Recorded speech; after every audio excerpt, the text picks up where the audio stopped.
இப்போ நெக்ஸ்ட் 2026ல யார் சிஎம்மா வருவான்னு நீங்க நினைக்கிறீங்க? வர்றவங்க நல்லபடியா எல்லாம் பண்ணுனா நல்லா இருக்கும். ஏன்னா மக்களுக்கு வந்து என்ன தேவை, மக்களுக்கு தேவையான முதல்வராக இருக்கணும். But I think he'll be a little neutral. எந்த அரசு, தமிழக அரசு எந்த அரசு வந்து ஆட்சியில் உக்காந்தாலும் திருநங்கைகளுக்கு எதனா ஒரு சப்போர்ட் பண்ணால் ரொம்ப நல்லாயிருக்கும். அரசாங்கம் வந்து அறியாமையில் இருக்கா இல்லை அறிஞ்சும் அறியாமல் இருக்கான்னு ஒரு விஷயம் மட்டும் தெரியவே இல்லை.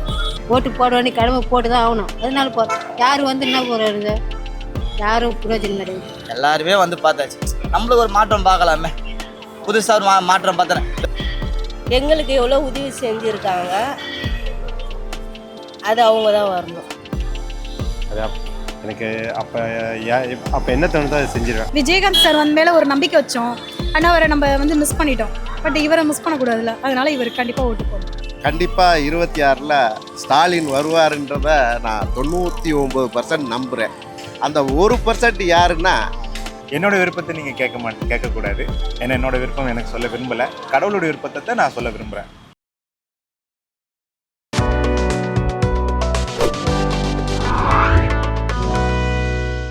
இப்போ நெக்ஸ்ட் 2026ல யார் சிஎம்மா வருவான்னு நீங்க நினைக்கிறீங்க? மக்களுக்கான சிஎம் யார் வேட்பாளர்? விஜய் தான் வரணும். ஆக்சுவலி விஜய் வரணும். எதுக்காக சொல்கிறேன்னா, இப்போ ஆட்சியாக நடந்துட்டு இருக்கு. இங்கே பார்த்தீங்கன்னா நம்மளுடைய தமிழ்நாட்டில் வந்துட்டு தமிழர்களுக்கான உரிமையை விட மற்ற நாட்டு வடக்கன்களுக்கும் வந்துட்டு வாக்குரிமை கொடுத்து வச்சுருக்காங்க 65 லட்சம் பேருக்கு. எதுக்கு 65 லட்சம் பேர் இங்கே வந்து இருந்தாங்கன்னா தமிழ்நாட்டில் இருக்க மக்கள்லாம் வேறு எங்கே போகணும்? அரசாங்கம் வந்து அறியாமையில் இருக்கா இல்லை அறிஞ்சும் அறியாமல் இருக்கான்னு ஒரு விஷயம் மட்டும் தெரியவே இல்லை. அரசாங்கம் இந்த 5 ஆண்டு காலங்களில் நல்லாட்சி கொடுத்துருந்தா இப்போ எதுக்கு விஜய்னு ஒருத்தர் வந்து உங்களை எதிர்த்து கேள்வி கேட்குற அளவுக்கு இருக்கணும்? நீங்கள் அப்போ நல்லாட்சி கொடுத்துருந்தீங்கன்னா உங்களுக்கு எதிர்த்து ஒரு கேண்டிடேட் எதுக்கு வந்து சிஎம்மாக நிற்கணும்? அப்போது உங்கள் ஆட்சியில் ஏதோ ஒரு பிழை இருக்குது. நீங்கள் மக்களுக்கு இப்போ வந்து 1000 ரூபாய் தர, 2000 ரூபாய் தர, இதெல்லாம் எதுக்கு ப்ரோ? எலெக்ஷனுக்கு காசு கொடுத்து ஓட்டு வாங்குறது தானே. எங்கள் காசு தான் கொடுக்குறீங்க, நாங்கள் இல்லைன்னு சொல்லலை. 1000 கொடுத்துட்டு 1 லட்ச ரூபா விலை ஏற்றி வச்சுருக்கீங்க, அதெல்லாம் வேறு விஷயம். சிஎம்மாக யாரும் வர மாட்டாங்க, விஜய் தான் வருவாங்க. Thank you bro. டிஎம்கே தான் கண்டிப்பாக வரும். ஏன்னா முதல்வர் அந்த அளவுக்கு சிறப்பாக பண்ணுறாங்க. இன்றைக்கி பெண்கள் திட்டமாக இருக்கும், குழந்தைகள் திட்டமாக இருக்கட்டும், நாம் முதல்வர் இருக்குது, நாம் முதல்வர்னு சொல்லிட்டு ஒன்று இருக்குது, புதுமை பெண் இருக்குது, ஏகப்பட்ட திட்டங்கள் இருக்குது. நம்ம நலமுடன் ஸ்டாலின் இருக்குது, நம்முடன் ஸ்டாலின் இருக்குது, ஏகப்பட்ட திட்டம் எல்லாமே வந்து நல்ல இதாக இருக்குது, ஃபேமஸாக இருக்குது. இப்போ 2 நாளுக்கு முன்னாடி நலமுடன் ஸ்டாலின் கொண்டு வந்து கூட நல்ல மகளிர்லாம் வந்து மகளிர் சீனியர் சிட்டிசன்ஸு அதில் எல்லாருமே நிறைய பேர் வந்து இது பண்ணி இன்றைக்கி நிறைய மீடியாவில் நம்ம பார்க்குறோம். நல்லா இருக்குங்க, எங்களுக்கு எந்த நல்லா விவிஐபிஸை கவனிக்கிற மாதிரி எங்களை கவனிக்கிறாங்க. எங்களுக்கு ஒரு இது வந்து வெளில வந்து இந்த இடத்துக்கு எங்கே போகணுன்னு கேட்டால் அவங்களே கூப்பிட்டு போய் விடுறாங்க. அந்த அளவுக்கு நல்லா பண்ணிகிட்ருக்காங்க. அதனால் கண்டிப்பாக 2026 வந்து ஏன்னா மக்களுக்கு வந்து என்ன தேவை, மக்களுக்கு தேவையான முதல்வராக இருக்கணும். அது மட்டும்தான் நம்மளோட குறிக்கோள். நாடை நல்லா வச்சுருக்கணும், நாட்டை செழிப்பாக வச்சுருக்கணும், நல்லபடியாக எல்லாமே பண்ணிகிட்ருக்காங்க. மக்களுக்கு பெண்களுக்கு வந்து 1000 ரூபாய் இந்த ஊக்கத்தொகையாக இருக்கட்டும், முதியோர்களுக்கு ஊக்கத்தொகையாக இருக்கட்டும், இல்லை மாணவர்களுக்கு ஊக்கத்தொகையாக இருக்கட்டும், எல்லா விதத்துலேயும் கவர்மெண்ட் ஆஃபீஸர்லேருந்து கவர்மெண்ட் ஸ்டாஃப்ஸ்லேருந்து எல்லாருக்குமே எல்லாமே சிறப்பாக பண்ணிக்கிட்டு இருக்காங்க. நல்லாயிருக்கு. அதனால் வந்து 2026ல திரும்பி டிஎம்கே தான் வரும். நான் I don't live here, so அதனால எனக்கு தெரியல. ஸோ உங்களுக்கு யாராவது வரணும்னு ஆசை இருக்கா தமிழ்நாட்டுக்கு CM next? I think Vijay looks promising. So உங்க வந்தால் நல்லா இருக்கும். எதனால விஜய் நினைக்கிறீங்க? ஐ மீன் இதுலேருந்தே லைக் மூவிலேருந்தே I like his movies. But I think he'll be a little neutral. ஏன்னா நம்ம இது டிஎம்கேவும் பார்த்துட்டோம், ஏடிஎம்கேவும் பார்த்துட்டோம். ஸோ ஐ திங்க் விஜய் அதனால விஜய் சார் வரணும், ஒரு சேஞ்சாக இருக்கும் அப்படின்னு. விஜய் அண்ணா எதனால? ஏன்னா எனக்கு விஜய் அண்ணா ரொம்ப பிடிக்கும். அப்போ நான் அவரை தானே சொல்லுவேன். எனக்கு விஜய் அண்ணா வந்தால் நல்லாயிருக்கும். வேற ஏதாவது காரணங்கள்? வேறு சரி புதுசாக இருக்கட்டுமே. எப்போ பார்த்தாலும் தான் அவனை அந்த 2 பேருக்கு நம்ம ஓட்டு போட்டோம். இந்த வாட்டி புதுசாக யாருக்காவது ஒருத்தவங்களுக்கு ஓட்டு போடணும்ல, அது விஜய் அண்ணா உட்கார்ந்துட்டு போட்டோம். விஜய் அண்ணா வந்தால் சந்தோஷம் தானே. அந்த அண்ணன் எது செய்கிறாங்களோ இல்லையோ, எனக்கு தெரிஞ்சு அந்த அண்ணன் வந்தாங்கன்னா ஒரு பெண்களுக்கு பாதுகாப்பு இருக்கும். எப்படி விஜயகாந்த் சார் வந்து மேலே ஒரு நம்பிக்கை வச்சோம், ஆனால் அவரை நம்ம வந்து மிஸ் பண்ணிட்டோம். பட் இவரை மிஸ் பண்ணக்கூடாதுல்ல, அதனால இவருக்கு கண்டிப்பாக ஓட்டு போடணும். 2026 அடுத்த சிஎம் வந்து என் மனசில் வந்து இளைய தளபதி விஜய் தான் வருவார்னு நினைக்கிறேன். ஏன் விஜய் வருவார்னு நினைக்கிறீங்க? ஏன்னா அவர் வந்து புதுசாக வந்திருக்கிறார் கட்சியில். அவருக்கு வந்து முன்னனுபவமும் இல்லை, மக்களுக்கு நல்லதெல்லாம் கொஞ்சம் நிறைய செய்கிறாரு. ஏன்னா இந்த கடந்த 5 ஆண்டு காலமாக மக்கள் பட்ட கஷ்டம்லாம் உங்களுக்கு நல்லா தெரியும். கொரோனா போட்டாங்க, லாக்டவுன் போட்டாங்க, அதிலலாம் மக்களுக்கு எதுவுமே இல்லை. இப்போ இவர் வந்துன்னா ஒரு மாற்றம் இருக்கும் அப்படின்ற ஒரு நம்பிக்கையில் அவரை வந்து ஒரு சிஎம்மாக ஆக்குவாங்கன்ற ஒரு நம்பிக்கை இருக்குது, ஆக்குவாங்களான்ற ஒரு ஏக்கமும் இருக்குது. அவர் வந்தார் யார் வந்தாலும் திருநங்கைகளுக்கு யாருன்னா ஒரு சப்போர்ட் பண்ணால் கொஞ்சம் நல்லாயிருக்கும். ஏன்னா திருநங்கைகளுக்கு வேலை வாய்ப்பு இல்லை, சில பேருக்கு படிப்பு இருக்குது, ஒரு 10வது படிச்சிருக்கிறாங்க, 12வதும் படிச்சிருக்கிறாங்க. அவங்களுக்கு வந்து ஒரு வேலை வாய்ப்பு கொடுத்தா அதுவும் ஒரு பெனிஃபிட். அந்த யாசகம் செய்ய வேண்டிய வேலைலாம் இருக்காது.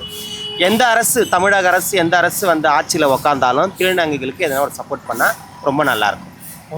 அதனால இந்த திருநங்கைகளுக்கு வேலை வாய்ப்பு கொடுத்து அந்த யாசகத்துக்கும் வரமாட்டாங்க, ஒரு பாலியல் தொழிலுக்கும் போக மாட்டாங்கல்ல, அவங்களுக்கு ஒரு வேலை வாய்ப்பு கொடுத்தா ரொம்ப நல்லாயிருக்கும். இப்போ நானே ஒரு 12th முடிச்சிருக்கிறேன், எனக்கு எதனா ஒரு வேலை வாய்ப்பு, ஒரு 20,000 ஒரு சம்பளம், ஒரு கவர்மெண்ட் ஜாப் அந்தமாரி எனக்கு கிடச்சினா பர்மனெண்ட்டாக நான் இந்த யாசகத்தெலாம் வர வேண்டிய வேலை இல்லை. கண்டிப்பாக. அதனால் வந்து எதனா ஒரு வேலை வாய்ப்பு தமிழக அரசு ஏற்படுத்தி வேலை வாய்ப்பு கொடுத்தாங்கன்னா ரொம்ப நல்லாயிருக்கும். அதனால் தமிழக அரசுக்கு நான் இதுக்கு ஒரு கோரிக்கையாக வைக்கிறேன். ஓகேக்கா.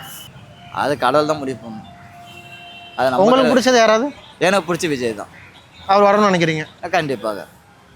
ஏன்னா மாற்றங்கள் வரணும்ல, மாற்றங்கள் வந்தால் தான் எல்லாத்துக்குமே இதுவே கிடைக்கும். ஏன்னா அப்போ தான் வந்து நான் இது என்ன நடந்தது, அங்கே என்ன நடந்தது நம்மளுக்கு அப்படி தெரியும். இப்போ நம்ம ஒரே பாதையில் தான் ஒன்று போயின்னு இருக்கோம். ஃபஸ்ட்டு ஜெயலலிதா வந்தாங்க, அப்புறம் ஸ்டாலின் வந்தார், அப்புறம் இவங்க வந்திருக்காங்க, அப்புறம் எடப்பாடி வந்தார், எல்லாருமே வந்து பார்த்தாச்சு. நம்மளுக்கு ஒரு மாற்றம் பார்க்கலாமே, புதுசாக ஒரு மாற்றம் பார்த்தேன். இப்போ செருப்பு அந்து போச்சு, நம்ம அதே செருப்பு தைச்சி போட முடியாதுல்ல, புதுசாக தான் வாங்கி போடுறோம். அந்தமாரி ஏன்னா புதுசாக பார்ப்போமே, அவர் என்ன பண்ணுறாரு பார்க்கலாம். நல்லது பண்ணுறாரா, மக்களுக்கு நல்லது செய்கிறாரா, நல்லது செஞ்சால் நல்லது தானே நாட்டுக்கு. சிஎம்மாக வரனா எங்கள் விஜய் அண்ணா தான் வரணும் சிஎம்மாக. எதனால் அவர் வரணும் விஜய்ன்னு நினைக்கிறீங்க? அவர் பெண்களுக்கு பாதுகாப்பாக இருப்பாங்க, பெண்களுக்கு எவ்வளோ உதவி செஞ்சுருக்காங்க, அது அவங்க தான் வரணும். இது வந்து கடுமையான கேள்வியாக இருக்குது. இந்த 4 வருஷத்தில் இந்த ஒரு வருஷம் தான் கடைசி ஒரு இப்போ 4வது வருஷம் ரொம்ப மும்முரமாக போய்கிட்டு இருக்குது. செயல்பாடு நல்லா இருக்குது. ரோட்டை பேக்கிற மாதிரி தெரியுது, ஆனால் ரோடை மூடிடுறாங்க டக்குன்னு. வேலையெல்லாம் வேகமாக நடக்குது. இதே மாதிரி இது நல்லா இருந்தால் இதே ஸ்டாலின் அமைவாருன்னு எனக்கு ஒரு ஆசை. உங்களுக்கு ஆசை எங்கள் மக்களுக்கும் என்னை சார்ந்தவங்களுக்கும் ஆசை. அது மட்டும் இல்லை, கொஞ்சம் விறுவிறுப்பாக தான் நடக்குது. கண்டிப்பாக 26ல் ஸ்டாலின் வருவாருன்றதை நான் 99% நம்புகிறேன். அந்த 1% யாருன்னா இதுதான் ஒரு முக்கியமானது. பிஜேபி வந்து ஏடிஎம்கேயை விலைக்கு வாங்கிக்கிடுச்சு. அப்புறம் இருக்கிற சில்லறை கட்சியை பூரா வாங்கி பிஜேபி ஆட்சி அமைச்சருக்கும் வந்து ஆச்சரியப்படுறதுக்கு இல்லை. ஆனால் அதெல்லாம் சேராதுன்னு நான் நினைக்கிறேன். அது மக்களால் தேர்ந்தெடுக்கப்படுகிறது, நம்ம வந்து சொல்லிக்க முடியாது. யார் எப்படி வேணாலும் வரலாம். உங்களோட விருப்பம்? என்னோட விருப்பத்தை நீங்கள் கேட்கக்கூடாது. ஏன்னா என்னோட விருப்பம் எனக்கு சொல்ல விரும்பலை. கடவுளுடைய விருப்பத்தை தான் நான் சொல்ல விரும்புகிறேன். கடவுள் யாரை நிர்ணயிக்கிறாரோ அவர் வந்து அது ஓகே. ஆனால் சரி, உங்களுக்கு யாராவது வந்தால் நல்லா இருக்கும்னு ஏதோ ஒரு ஹிண்ட் மாதிரி சொல்கிறீங்களா? ஹிண்ட்டு கொடுக்க முடியாது இல்லைங்களா. நான் யாருமே வந்து இப்போ என்னையே நான் நல்லவன்னு சொல்லிக்க மாட்டேன், உங்களையும் நான் நல்லவன்னு சொல்லிக்க மாட்டேன். அதுமாரி எனக்கு நான் ஒருத்தவங்க ஓட்டு போட்டு செலக்ட் பண்ணுறவங்களும் நல்லவங்களாக தெரியுவாங்க. அதுக்கப்புறம் நான் அவங்கள்ட்ட ஐயோ தப்பாக முடிவு எடுத்துட்டோமோ அப்படிங்கிறதுக்குள்ள எனக்குள்ள ஒரு எண்ணம் வந்துடக்கூடாதுன்னு சொல்லிட்டு தான் நான் சொல்ல விரும்பலை. கடவுள் பார்த்து அந்த காரியத்தை செஞ்சு முடிப்பார். அரசியல் கட்சியில் விஜய் தான் சொல்லிங்கிறாங்க. நீங்கள் யாரை நினைக்கிறீங்க? ஆனால் அதான் யார் வந்தான்னா சோகம்பா, யாரோ 10 ரூபா கொடுக்கறது கிடையாது, மதி பண்ண மாட்டேன்றாங்க. கியூவில் நின்று நம்ம போய் கஷ்டப்பட்டு ஓட்டு போட்டு வெயிலில் நின்று ஒரு டீத்தை 10 பைசா கிடையாது. ஓட்டு போட வேண்டிய கடமை போட்டு தான் ஆகணும். அதனால யார் வந்து என்ன போகிறாருங்க, யாரும் பிரயோஜனம் கிடையாது. ஆனால் நம்ம போட வேண்டிய கடமை போட்டுடுறோம். உங்களுக்கு யாரும் அடுத்த சினிமா வரணும்னு ஆசை? அடுத்த சினிமா விஜய் தான் சொல்லிங்கிறாங்கப்பா, விஜய் தான் போகணும். நான் இது வரைக்கும் இவ்வளோ வயசுக்கு நான் எம்ஜிஆர் கட்சி தான், இந்த எம்ஜிஆர் தான் போட்டிருந்தேன். அதுக்கப்புறம் ஜெயலலிதாவுக்கு போட்டிருந்தேன். இப்போ வந்து விஜய் தான் வரணும்னு சொல்லிடுறேன். இப்போ ஓட்டு வந்தால் விஜய்க்கு தான் போகணும். அவர் வந்து என்ன நல்லது பண்ணுறாரு கெட்டது பண்ணுறாரு அது தெரியாது, கடவுள் தான். அவர் வந்தால் பண்ணாருன்னா நல்லது தான். ஜனத்துங்களுக்கு இல்லாத படங்களுக்கு எதனா செய்யணும். இறகு படங்கள் கட்சிக்காரங்களையே இறகு படங்களையே குத்து அவங்களே பெரிய ஆளாக எங்களை மாரி அனாதைங்களுக்கெல்லாம் என்ன பண்ணுறது? எங்களையும் கொஞ்சம் பார்க்கணும். வச்சு ஓட்டு போட்டதை தான் ஜெயிச்சு வரீங்க, அது இல்லாத படங்களும் கொஞ்சம் பார்க்கணும். சரி என்ன சார்? கரெக்டு தான். நீ கட்சியில் சேர்ந்தனா உனக்கே குத்து ஓதுறாங்க, உங்கள் வீட்டு சொந்தக்காரி குத்து ஓதுறாங்க, எங்களை மாதிரி பிள்ளாட் பார்த்தவங்களுக்கு குத்து ஓதிடணும். அது குத்து ஓதி பண்ணால் எங்களுக்கு சந்தோஷப்படும். நம்ம குத்தாங்களே 10 ரூபா நம்ம இது பண்ணோம் அப்படின்னு ஒரு சந்தோஷம் இருக்கும். இது வரைக்கும் யாரும் 10 ரூபா குத்து ஓதி பண்ணதே இல்லை. எம்ஜிஆர் இல்லை ஓட்டுக்கு காசு வாங்க கூடாது, தப்பு இல்லை அது. அது வாங்க கூடாது தான். யார் கொடுக்குறாங்க? கொடுக்குறாங்கப்பா. ஆனால் எங்களால் அது வேண்டாம் நமக்கு. அது வேணாம். கொடுக்குறாங்க வாங்குறாங்க சந்திரி பண்ணால் குத்துட்டு வந்து வாங்குறாங்க. எங்கே பொறுத்த வரைக்கும் எங்களுக்கு யாரும் கொடுக்குறது கிடையாது. நாங்கள் ஓட்டுக்கு போகிறோம். கரெக்ட், அது நம்ம உரிமை. கண்டிப்பாக போட்டு தான் ஆகணும். அது போட்டு ஓட்டு போட்டு தான் ஆகணும். போடும். அவங்க கொடுக்குறாங்க கொடுக்கல, அதை பற்றி கவலை இல்லை. அது போட வேண்டிய கடமை நம்ம கடமை. கண்டிப்பாக அது போட்டுரும். யார் வந்தாலும் சரி. விஜய் வந்தால் இன்னும் சந்தோஷம் தான். Sorry no.